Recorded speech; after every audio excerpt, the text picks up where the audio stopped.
Now, the first session is on regulation.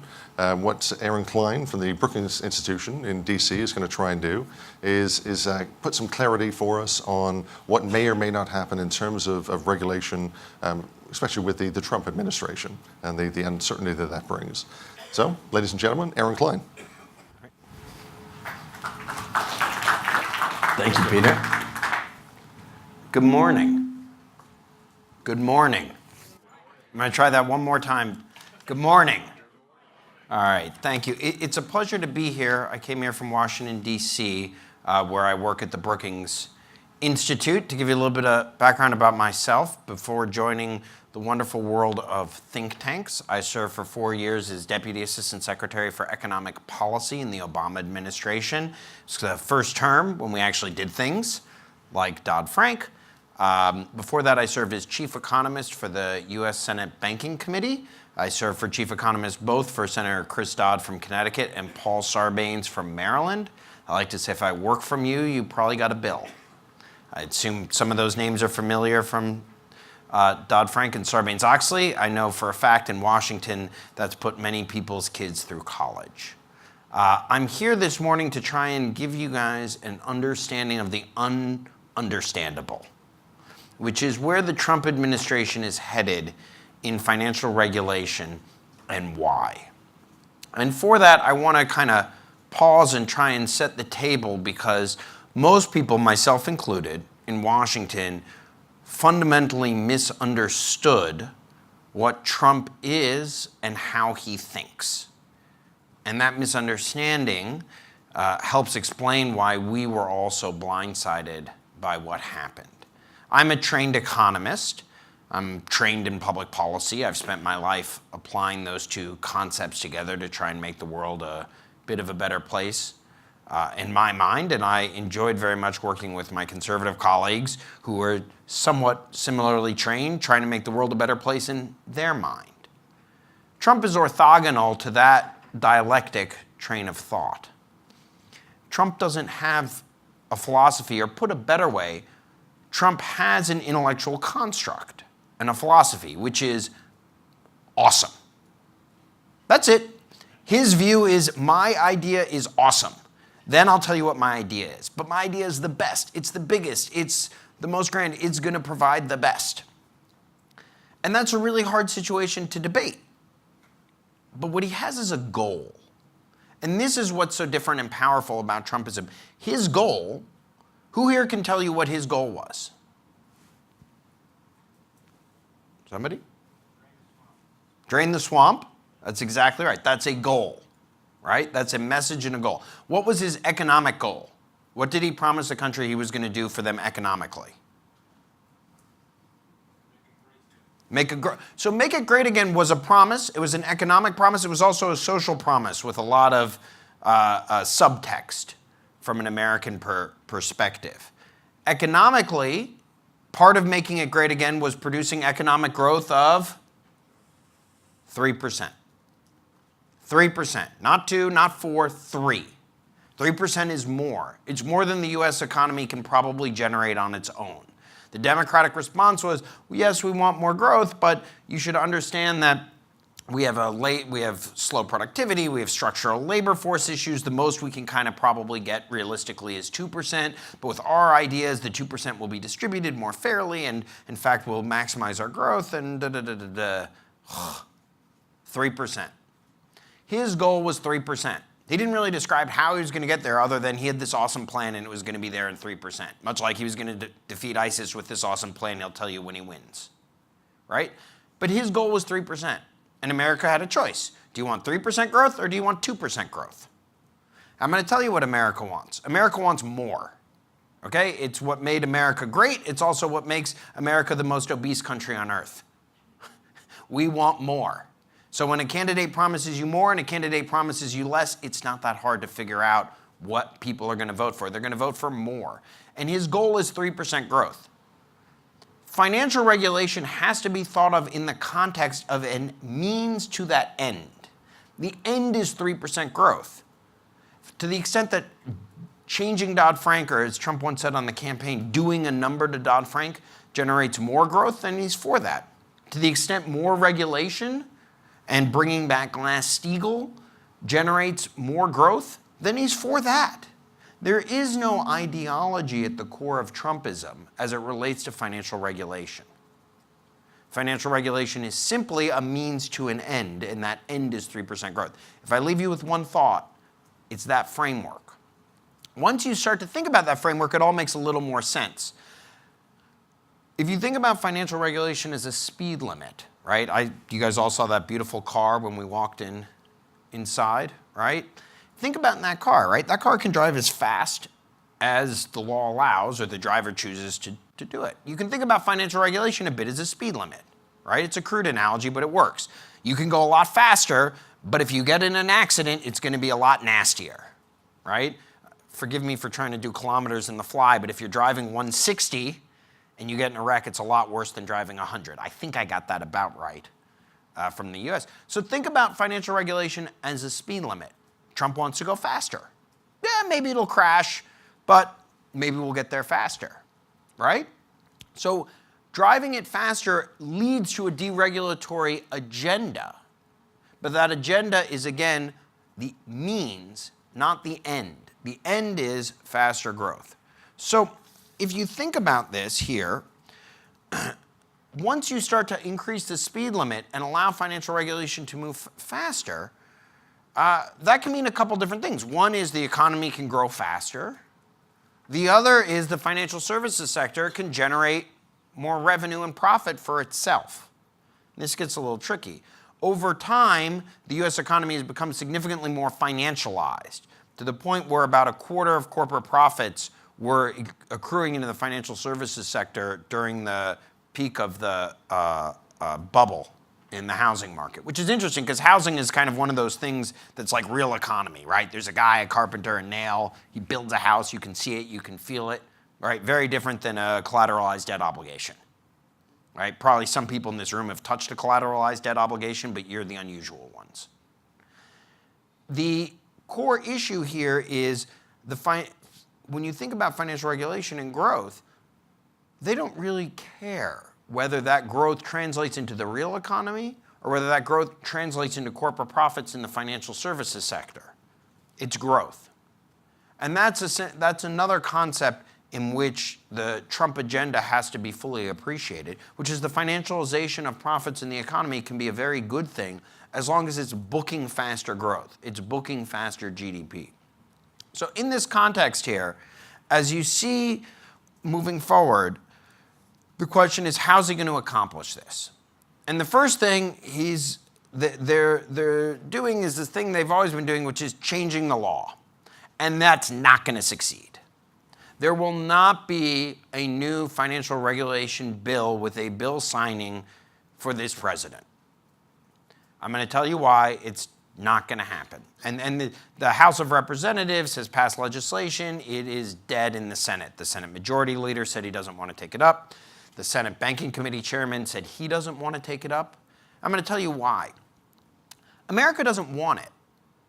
And America doesn't want it because America only wants really bank regulation, whether that's more or less, if there's some big crisis forcing it. We don't really like to think about our banks politically, and they're not very popular when we do. Almost every financial deregulatory piece has been in response to a crisis. However many of you guys know these names, FDICIA and FIREA, the two big bills that came out of the savings and loan debacle, the 33 Act, the 34 Act, even the 40 Act, all out of the Great Depression. And our deregulatory agenda is also often driven legislatively out of a crisis. Citibank and Travelers merged. This is kind of quasi-illegal. We actually have to repeal Glass-Steagall. Right? It was an actual corporate merger that forced that event. I worked on the Check Truncation Act in Congress. How many of you guys are familiar with Check 21? All right, that's about 4 people higher than my usual audience, but thankfully this is swift. All right. That bill, which allowed essentially people to digitize checks and get off of this feeding and mailing paper checks all around the country, that was driven by a crisis. Anyone want to guess the crisis? We actually stopped processing checks in America for a week. All the bank reserve things got blown out. The Fed kind of did some, limits of their legal liability to not count it. Who here knows the crisis I'm referring to that caused the law to actually get changed? I'm going to start giving points to folks who... 9/11. That's exactly right. 9/11 grounded our planes for a week. Can't fly checks around if you can't fly. And in Congress, that provided us the impetus because we're like, well, maybe there's going to be, we don't know how reliable this aviation system is. But I mean, something as simple as that, check truncation passed the Senate 100-0. But it still required a crisis to actually get it onto the agenda. The second reason is when you actually start talking about this, Dodd-Frank is more popular than you think. Dodd-Frank, depending on how you poll it with the American public, polls between 55 and 75% in favor. You can wordsmith it either way. You can't really get it. It is the highest polling of the three major Obama administration initiatives or legislation that occurred during the first term while I was there. The stimulus, Obamacare, and Dodd-Frank. By the way, I can still say that now. If they actually get rid of Obamacare, it may finally poll above 50% in its death. But it's the most popular of the three. It does trail killing bin Laden, which polled 90-10. I've never quite fully understood the 10. But it polls 55 to 75% in favor. And then when you take the 25 to 45% who are opposed and you say, why didn't you like this? 2-1, they didn't like it because it wasn't tough enough. They wanted more Elizabeth Warren. They wanted to be more anti-bank. So it is 1/3 of the 1/3 minority that thinks Dodd-Frank was an overreach among the American public. That's a very different polling thing than you'd get if you polled this at the American Bankers Association. But that's how the American public feels. It also helps explain why part of Trumpism is this dabbling with Glass-Steagall, this touching back into the idea that we weren't tough enough. At the same time saying, and these are Trump's own words, a lot of my good friends can't get a good loan because of bad regulation, right? Goal, grow economy, produce lending, more credit. Populism, make sure you're constantly attacking the big banks. So this is going to lead to congressional paralysis, as I said earlier. I'm going to caveat my firm statement with one little asterisk. There are going to be one or two, what we call in the legislative word, buckshot, or single item things in giant must-pass pieces of bill that will alter Dodd-Frank. This is how the biggest change of Dodd-Frank has occurred so far, which was the elimination of the swaps push-out amendment, also known as the Lincoln Amendment, which occurred on a government spending bill. In other words, you can either vote for this bill and fund the government for a year, and buried way in deep is this change to Dodd-Frank, or you can shut the government down. Your choice. There's going to be one or two more like that. They're going to be highly idiosyncratic. And if I can provide you one guidepost, they're going to be something that has a name that's part of Dodd-Frank that has a name that isn't Dodd-Frank.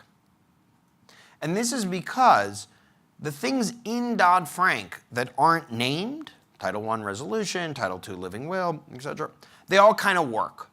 Whether you agree or disagree with it, it works and it works well together. And then in the process of making the law, which was America's first and only major partisan bank regulatory bill in American history, and part of making the law, they had to cut deals to get people's votes. And so those things got names. The Franken-Wicker Amendment, the Lincoln Amendment, the Volcker Rule, the Card-Luger conflict minerals, the Durbin Amendment. All of those things, whether they're good or bad policy, they kind of don't work or are irrelevant or tangential or orthogonal to the core of Dodd-Frank. And the vast majority of the legislative debate and potential for change in a partisan environment is based on those things with another name.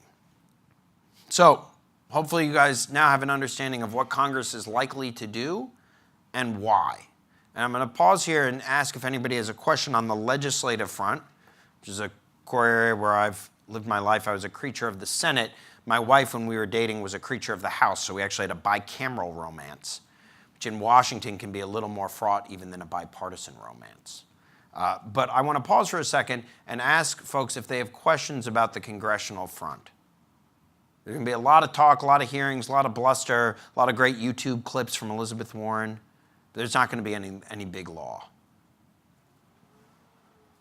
Do I have a question on this? Because I'm going to leave Congress behind, because they're not really relevant to the future of where we're going. It pains me to say that as a deep believer in the co-equal authority of the legislative branch of government. It's either too early in the morning or I'm not being controversial enough.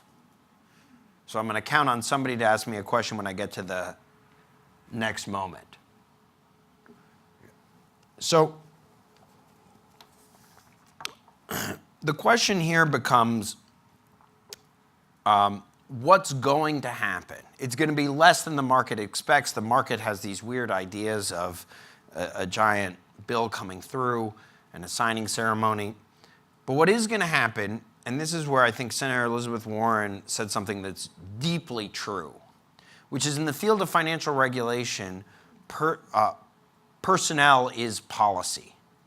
The people that Trump puts in charge of the regulatory bodies and agencies will make huge differences, in part because the vast majority of Dodd-Frank is an expansion of regulatory authority and a broad direction or framework given by Congress that regulators can choose to implement, as they have, or choose to ignore or roll back. And I'll give you a great example of regulators choosing to do nothing.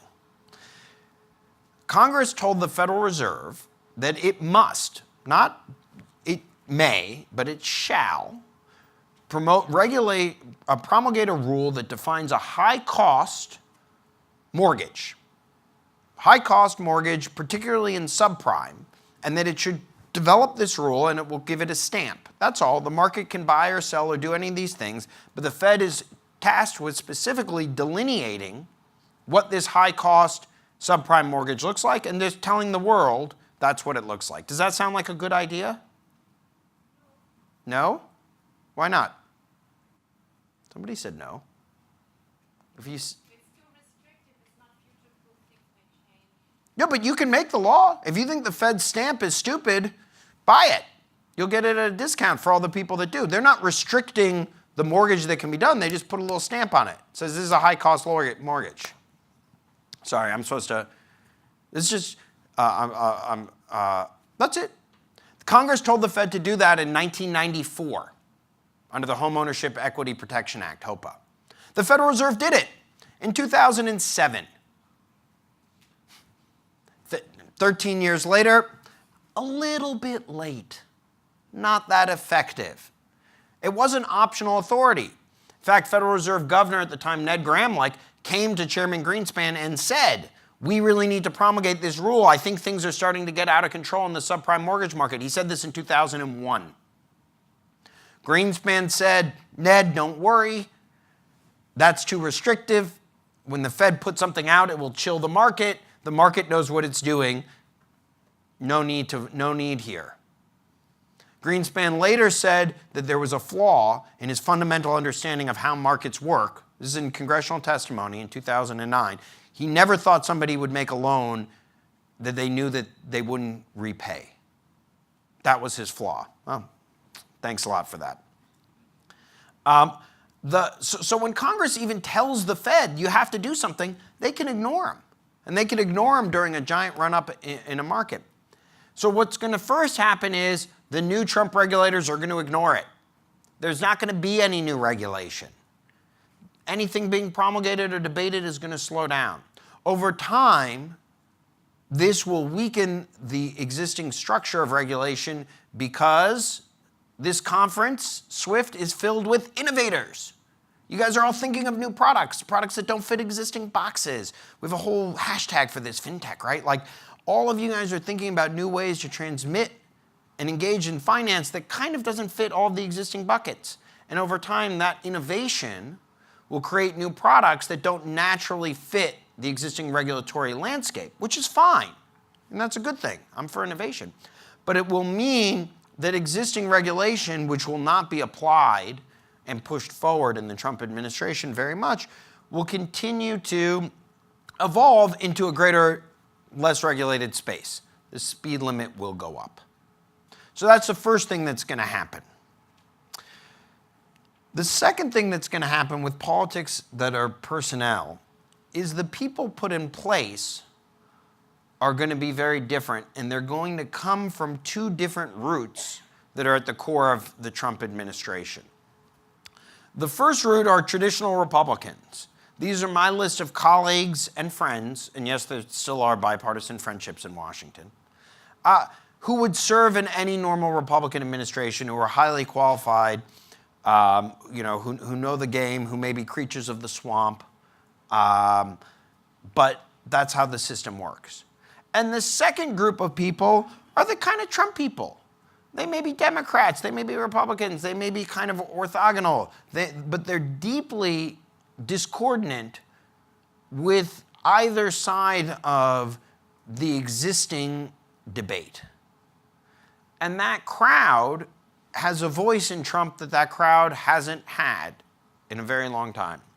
And those folks are going to come in and they're going to do things differently.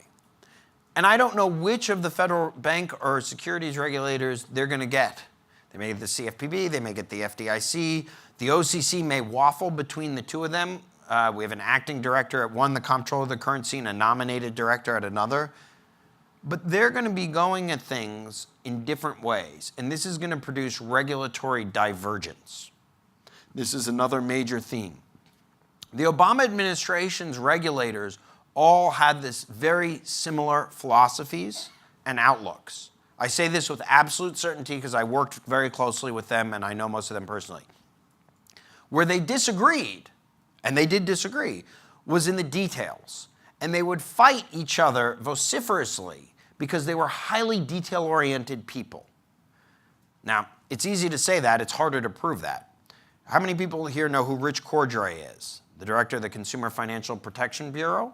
This was the big new regulator that Elizabeth Warren, U.S. Senator, put forward, like the Consumer Financial Safety Products. This was going to elevate consumer protection, and has, to an unprecedented level in financial services in the U.S. Obama got to pick somebody to be the head. He was a former attorney general for the state of Ohio. And Rich was a 5-time champion on Jeopardy! Does anybody here know a 5-time Jeopardy! Champion who isn't detail-oriented? Who doesn't sweat the small stuff? Who doesn't have an encyclopedic memory for how little things can matter? This is the type of regulators that we've had, and they debate vociferously. The Volcker Rule, let me get a better show of hands for people who are familiar with the Volcker Rule. I was going to say, if you're in this room and you don't know the Volcker Rule, the Volcker Rule, 5 agencies debated for 5 years over this. Why? Because they were fighting about the little stuff. And with no existing mechanism to force the regulators to agree, the internal food fights among them can go on forever, and they can be very, very nasty. But in the Obama administration, the regulators all had the same similar philosophical goals. They just disagreed on the details. In the Trump administration, you're going to get a couple who are radically different in their philosophies. The acting comptroller of the currency, for example, proposed that maybe we should get rid of the separation of banking and commerce. The separation of banking and commerce has been one of the main tenets in the modern American financial system. We differ strongly from our Asian countries and colleagues that think banking and commerce should be merged. Whatever your view of that, that's a stunning statement for the nation's largest leading national bank regulator to make. So these people within the Trump administration, pay attention to them, because they're going to be going in very different ways, and it's going to be idiosyncratic. It's going to lead to the regulators having greater disharmony among themselves in terms of major framework. You can pursue a deregulatory agenda in two different, very differing ways depending on your core philosophical framework and outlook. So, let me turn to, before I turn to the international component, because here there's going to be a major change, let me also pause for a second and talk about regulatory independence. In the US, we've set up a fourth branch of government called financial regulatory bodies, who are given, not part of Congress, but are given a broad freedom from the executive branch. It's been a slow buildup over time. It's been challenged at various points in the US Supreme Court, but they've fundamentally grown up to be highly independent and to exercise that independence. And I think that independence is going to come under attack. The idea in a Trump world that the Federal Reserve is not responsible to him, even as he appoints a new chair, and he's just appointed a new vice chair for bank regulation, Randy Quarles. There's a famous quote from Bush 1, the good Bush, Bush 41, who said, "I reappointed Alan Greenspan and he disappointed me." This in reference to Greenspan raising interest rates and causing a recession to slow down the economy, which ultimately cost Bush 1 his job. But that was the system. The Fed is independent. The monetary policy centers, the bank regulators. This independence is being rethought. It's antithetical to the core concept of Trump, which is a central, strong executive where everybody's accountable to the CEO. And it's beginning, if you look at some of the Federalist Society and kind of conservative legal thought, and you've seen this in a few of the court cases that are working its way up with the CFPB, it's kind of a little bit contrary to this unified executive theory of government, that there's only 3 branches and the entire executive branch must report to the president. Now, financial regulatory bodies prize this independence. There's a great saying that the Federal Reserve must never exercise its independence lest they lose it. Right? The idea to be able to say that we can stand against the wind, that we can make our choices regardless of that, is very important to the core. And this is going to get redebated in a deep way, whether it's the administration and White House pressuring agencies to fall into line, whether it's agencies failing to exert that independence and being questioned by Congress for that. But this is going to really be something that I would keep an eye on, particularly as you get in about a year or two with the new group in charge. Hold on one second. We have a question, Mike. And if you could just say your name and your affiliation.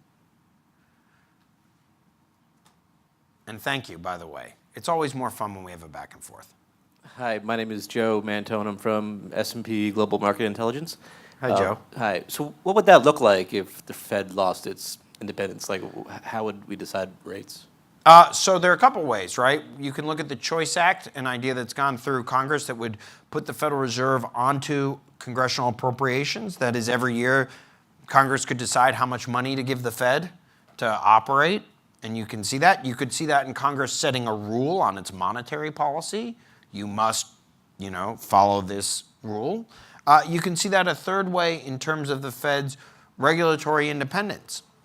That if it promulgates something that Congress doesn't like, they get called before a hearing and they change the regulation.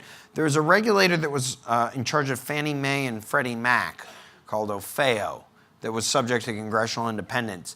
And there was once a rider put on the bill, a little legislative language, that basically said if they stopped going after Fannie Mae, their budget would increase by $10 million. They didn't, by the way, and eventually the CEO of Fannie resigned because of accounting improprieties that were caught not by the SEC, but caught by this smaller independent regulator. But Armando Falcone, who was the head of OFEO, said they put a $10 million bounty on my head. It's kind of cool, actually. Creatures of the swamp kind of dream about having bounties put on their head, right? But that's one way it would look like it. But if you see this legislation that's going through in the Choice Act, and ideas of audit the Fed, which Senator Rand Paul and Bernie Sanders, right? I want to be a little bit clear. There's some convergence here when you get to the extremes. People often think of American politics as a spectrum, but really, especially as it gets to bank regulation, it's a Moby strip where the ends connect. So you get something like Paul and Sanders on Audit the Fed, Elizabeth Warren and John McCain on Glass-Steagall, reinstating Glass-Steagall. All right, so Joe broke the ice. Anybody else? Thank you. And a similar question. Yeah, Randall Mickelson with Thomson Reuters. I'm wondering, and maybe this is the right place to bring it up, but how's your analysis different now from what it might have been in January 1st? And why is it taking so long for this picture to be clear? I mean, why do you have to give this talk now as Oh, opposed no, to no. a year ago? So I would have told you the same thing in January. This is not a priority of the administration. This financial regulation is not a priority of the administration.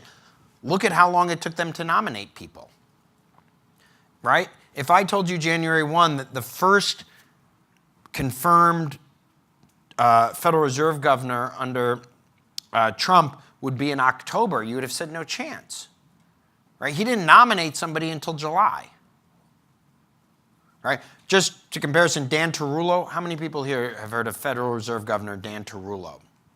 He was the one who basically wrote and implemented Dodd-Frank for the Federal Reserve under President Obama. Hugely impactful Federal Reserve governor. You can agree or disagree with how the rules Dan did. You cannot question their impact.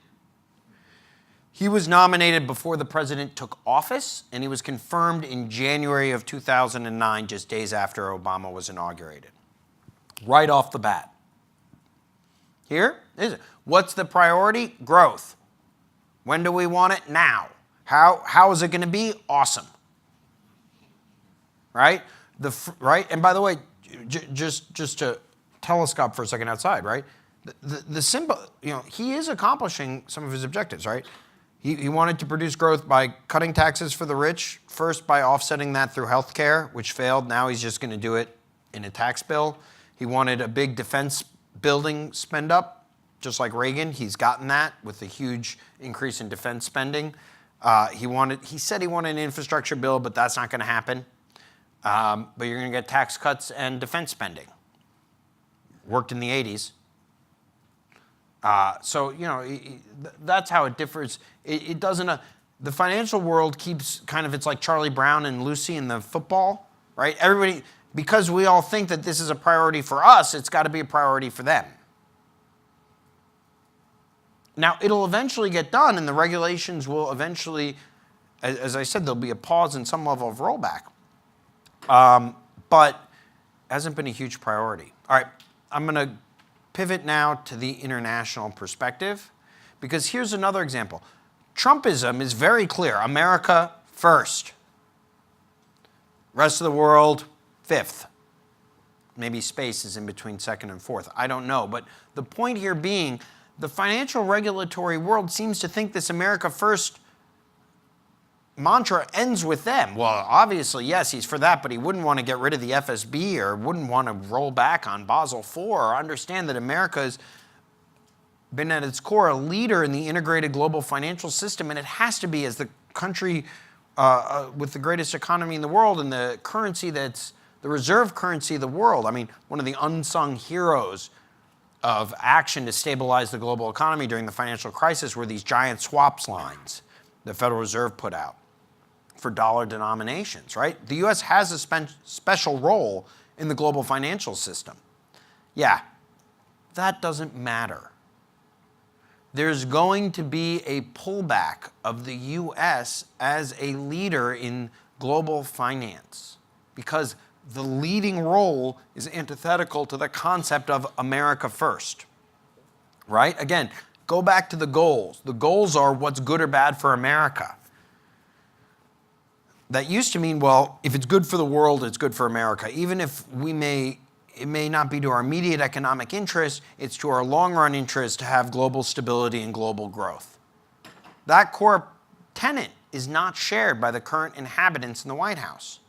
Instead, the core idea is this is a global competition. Sometimes it's zero-sum. Or put a different way, even if it isn't zero-sum, if we lose and the rest of the world gains, and their gains are greater than our losses, who cares? We lost. So we're going to start withdrawing first as a leader, and then to some degree as a participant, potentially, in various global fora. It's going to be led by the more political arms of our government, like the Treasury Department at the FSB, and it's going to be least seen by our institutions that are prepared to kind of weather the storm of Trumpism, like the Federal Reserve and Basel. But the U.S. is going to start pulling out starting in a more subtle way of just not promoting new ideas, being skeptical of advances. You've already seen this, by the way, in the de-designation of AIG as a systemically important financial institution, right? One of the core concepts coming out of the Financial Stability Board and the G20 meeting in 2009 in Pittsburgh was that the world we're going to, led by the US, we're going to designate, find the globally systemic important financial institutions that were non-banks, designate them and regulate them. And we all put out lists, and the FSB put out lists, and we all created new acronyms, SIFI, GSIB, etc. And we put them out, and the US designated them. And a couple Fridays ago, the US de-designated AIG without consulting the rest of the world. That is a big deal. The world may strike back. The world may say, you know what? Why didn't you ever designate Berkshire Hathaway? Why didn't you ever designate asset managers? Or the rest of the world may go, you know what? They're de-designating, so are we. How the world reacts, I'll lead to some of the international experts here. But the US is acting. And the US is acting in a unilateral way, in a way in which we think is in our best interest. And in this way, this tenet of Trumpism, I think, which may be the hardest for folks in this room to understand, I want to provide two supporting pieces of evidence as to why this is actually popular in the United States. The first is 62%. That's the percent of Americans without a passport. 62%. And by the way, that number was much higher until after 9/11 when we required a passport to go to Canada and Mexico. I used to be able to come here on a driver's license. Okay? People in America don't go to the rest of the world. You can think of this election, by the way, as the 38% of people with passports versus the 62% of people without. The globalists versus the American firsts. The second point is America's skepticism about free trade. Trump ran against trade, right? Free trade, bad deal. Who was the last major presidential candidate to run against trade in America? Anybody? Hasn't been since 1988. Michael Dukakis opposed NAFTA. Bill Clinton in 1992 supported NAFTA, created even room for a third party in America, Ross Perot, who kind of ran as the original Trump, an idiosyncratic billionaire, not really tied to parties, but promising to make America great again by opposing NAFTA. He called it the giant sucking sound. Not since 1988 had a major presidential party candidate run against NAFTA, until Trump, who ironically took the party of Reagan, the Free Trade Party, and turned it into the party against trade. The American public hadn't changed as much as the leadership had since 1988. People have grown skeptical of the benefits of global integration, as they may not fully appreciate some of the benefits like cheaper apparel, while they've certainly begin to appreciate some of the costs like closing of factories and loss of jobs and increased global competition. And in this way, the core message of America retrenching that all of these global deals and partnerships and entanglements that America had led may not have been in our best interest is a deeply popular concept with the American public, far more so than it is with people who actually deal with the global flows of finance. So let me pause there, get some questions and reaction, open it up in the crowd.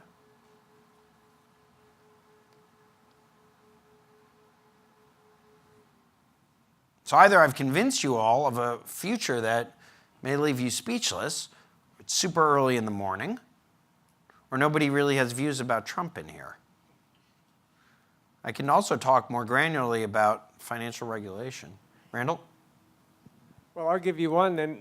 I mean, you talk about the popularity. Trump did lose the popular vote. So really, how strong is this sentiment and how politically sustainable is it that you described? So, yeah, so the popular vote, that is correct. Not terribly relevant. In fact, the last non-incumbent Republican to win the popular vote was 1988, by the way. In addition, Before Barack Obama broke 50% of the popular vote, the last Democrat to win 50% or more of the American populace in 2 consecutive presidential elections was Franklin Delano Roosevelt. So a lot of times a majority doesn't actually exist in the American presidential election, which is a little confusing. But I think if you think about the trade question that I posed, when you talk to the elites and the, kind of chattering class of both the Republican and Democratic Party, it's taken for granted that global trade is a good thing. The question, and free trade is a good thing, and that's just how do we get to more of that? Just identify yourself and please follow on. I like this. John O'Donnell, I'm with Intel. Isn't it's not as much the popular vote as corporate America and his tax reform in the area of global trade, seems to be where he's gaining, at least momentum to make some or at least for some activity to happen. It'll manifest itself as tax reform, not necessarily regulation. No, so it won't manifest itself as either. It'll be tax cuts. The word tax reform is a great misnomer. Tax reform means I generate the same amount of revenue, I just do it in a different and hopefully more efficient way. I'm for tax reform. President Trump has never proposed tax reform. He's proposed tax cuts. I will generate less revenue, and then hopefully the ways in which I generate less revenue will produce more growth, right? Then there's some claims that growth will produce more revenue than what I've foregone, which is just factually false. The nomenclature that's been grabbed is this tax reform concept, which is exactly the right thing that needs to happen. The U.S. has an inefficient tax system, particularly as it relates to global taxation of foreign profits.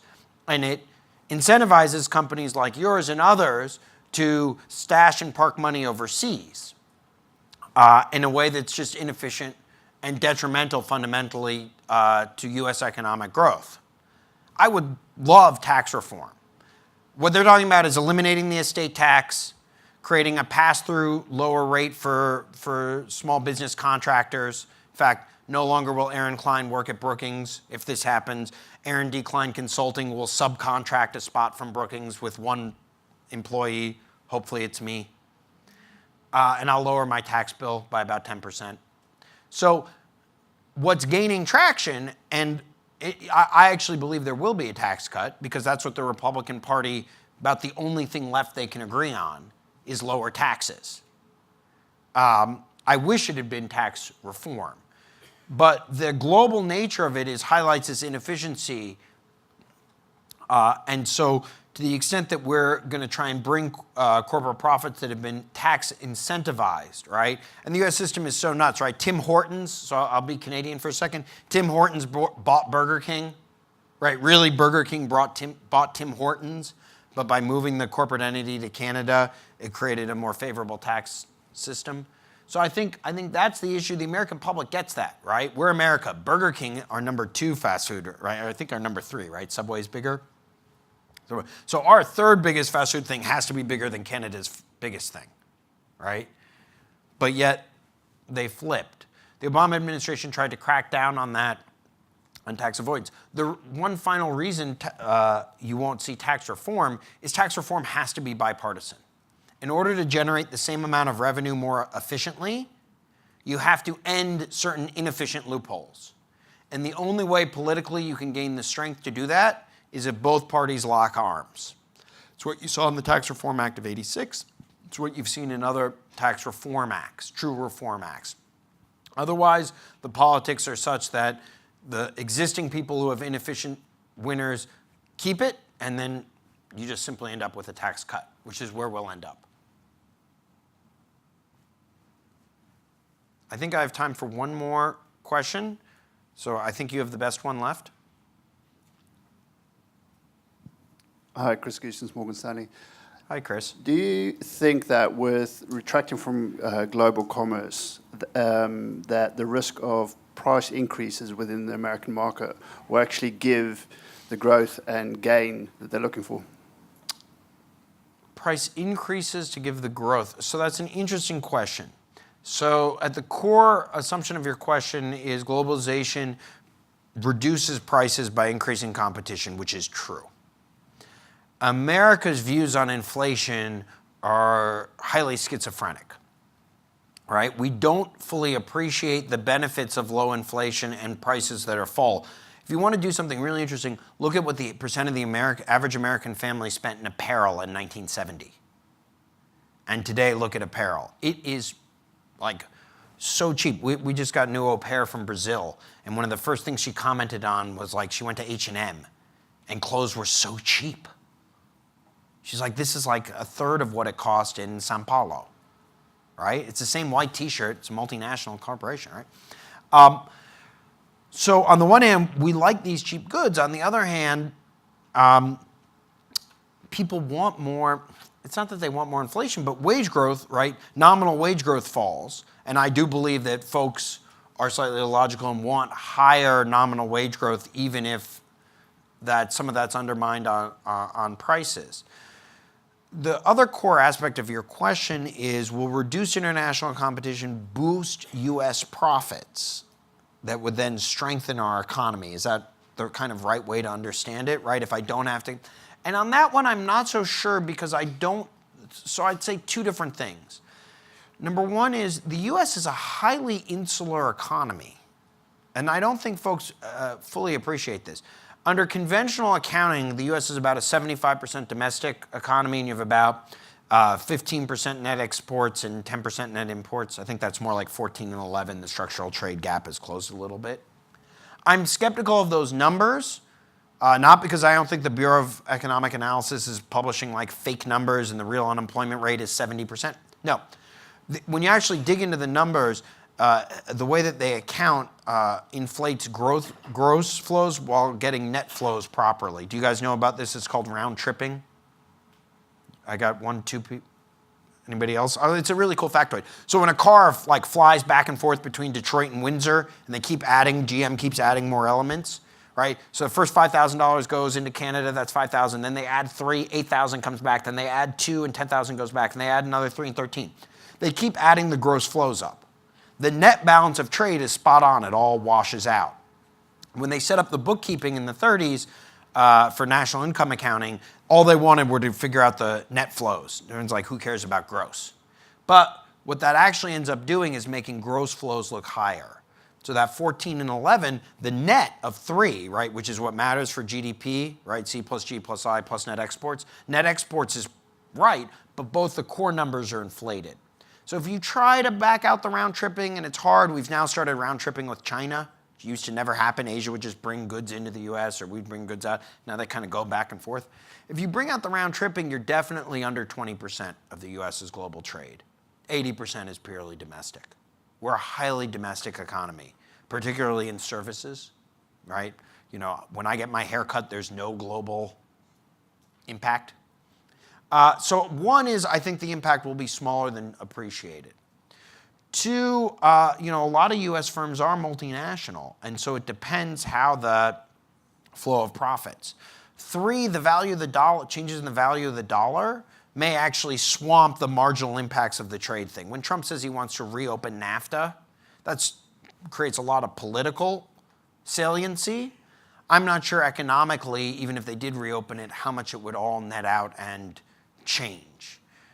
Ultimately, his goal is higher growth, and I don't think he's going to pursue objectives that would substantially slow growth. What he may try to get are populist changes that he can point to and say, I kept this plant, I got this one thing, and win the headline, even if he loses a substantive battle, because the war he's waging isn't one on substantive battles or not. It's one on headlines and media cycle. He's playing a very different game than most of the conventional Washington analysis is tracking. So I'd like to thank all of you guys for spending your Monday morning with me. Great.